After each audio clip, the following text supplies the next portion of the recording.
Hello, welcome to Tube Tape's Chroma Key Tips and Tricks. In this video, we'll show you how to set up your green screen properly, how to light for indoors and out, show you how to properly set up your camera, and show you some common mistakes to avoid. When Chroma Key is done properly, it can open up a whole new world only limited by your imagination. So, let's get started.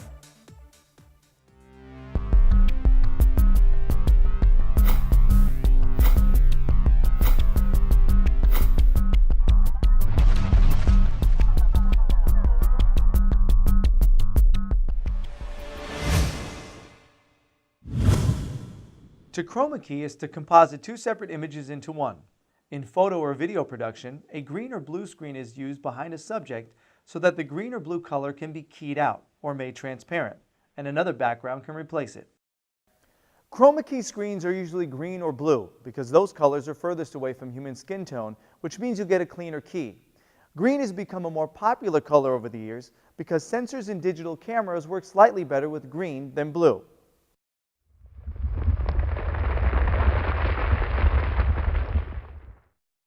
When setting up your green screen, make sure to eliminate as many wrinkles as you can before shooting. You can accomplish this by using a backdrop stand or taping the edges to the floor using gaff tape. Clamps and background clips also come in handy when hanging a screen because they keep it nice and tight, which will help wrinkles disappear.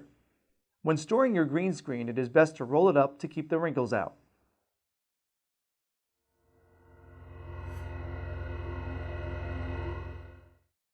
Even lighting on your backdrop is essential for getting a good key. Any hot spots or shadows are very difficult to key out. Follow these basic setups when lighting your green screen to avoid any frustrations and delays when it comes time to editing your photos or videos.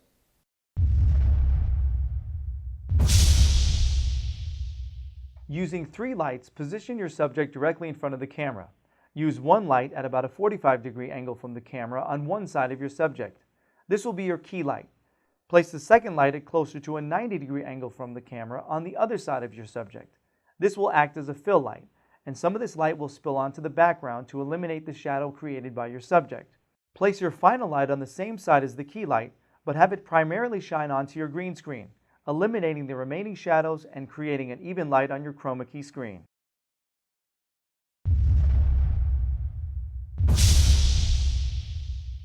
A 5-point light setup is much more ideal than a 3-point light setup when using green screen. With 5 lights, you can light your subject separately from the backdrop, which gives them more freedom to move around. Place your key and fill light at 45-degree angles from the camera, facing your subject. Some slight adjustments may be necessary to get the right look. Use the third light as a backlight or a hair light to accent your subject.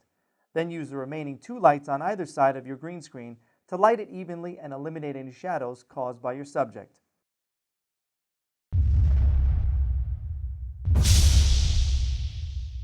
The sun makes a really good natural key light. Most often the sun coverage will be enough to light the green screen evenly. If not, try bouncing light using a reflector to even out the light. Now your only task is to light your subject, which can be tricky with the sun. Keep in mind that the sun is constantly moving, and you must plan your shoot accordingly. Taking studio lights onto an outdoor location is not always feasible unless you have a generator to power them. The best trick is to use reflectors to manipulate the natural sunlight in order to get it right where you need it. You may need to experiment.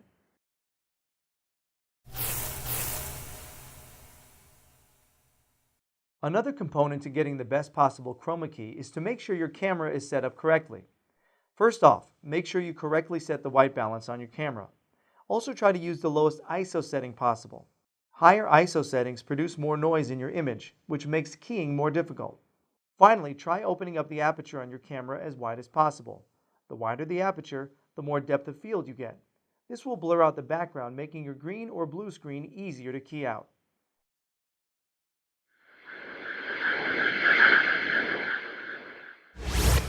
Learning to chroma key can sometimes be a trial and error process. We're going to show you what to avoid when shooting against a green screen so that you don't run into these problems in post-production. The number one rule of using green screen: do not let your subject wear green. When you go to key them out, if they're wearing a green shirt, the shirt will also be keyed out. The same rule applies to blue screens. So if your wardrobe includes blue, it's best to shoot against the green screen and vice versa. If you shoot a variety of products or models for print ads or commercials, you may want to invest in a reversible flex screen. This has chroma key green on one side and blue on the other, making it extremely convenient for camera work on the go. It flips out, stands alone, and folds down, making it portable and easy. And the best part is you never have to worry about what your subject may be wearing. You can still get a perfect key. Never light your green screen from behind. Tube tape screens are meant to absorb light to keep your background looking even. Lighting from behind will not accomplish this properly. Reflective clothing, eyewear, and jewelry can also cause you major problems getting a nice key. If it's safe to do so, have your subject remove eyeglasses before shooting. Also look out for any reflective surfaces like watch faces, glass tables, or glass props, as these can sometimes cause a green glow, which is hard to edit out. Make sure to position your subject at least 5 feet away from the green screen. This will prevent what we call green spill. This happens when the green color from the backdrop spills onto your subject's skin, causing a greenish glow, which is next to impossible to key out. Keeping your subject a good distance away from the backdrop will give solid definition, making life easier when it comes to editing. As a general guideline, usually when your subject is far enough in front to where the screen looks blurred in the camera, that means you have a correct distance.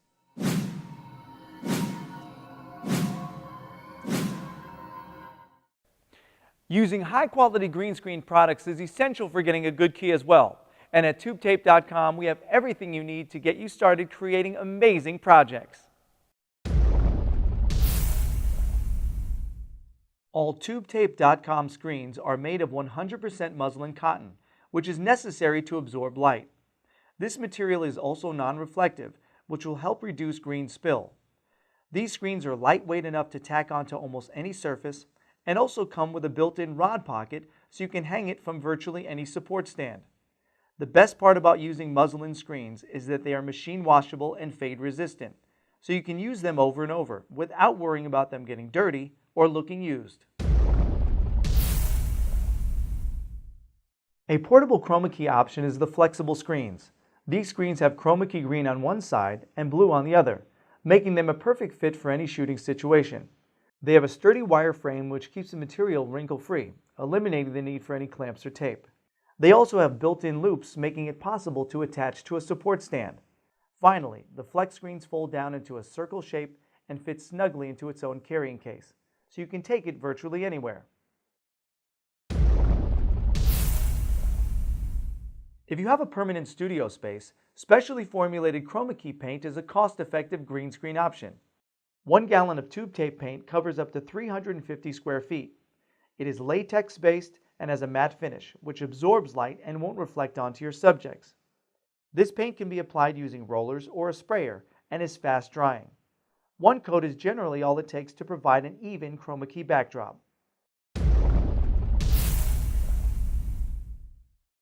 Tube tape offers a wide range of chroma key apparel, including hoods, gloves, tunics, pants, and full-length suits. Chroma key apparel is ideal for puppeteering, making your subject invisible, creating silhouettes, or motion tracking. The full-cover green suit, as you can see here, is made of breathable nylon material that will stretch for comfort and mobility. There's a zipper down the back that makes it easy to slip on and off. The mesh face allows your actor to breathe and see clearly without taking away from the chroma key effect.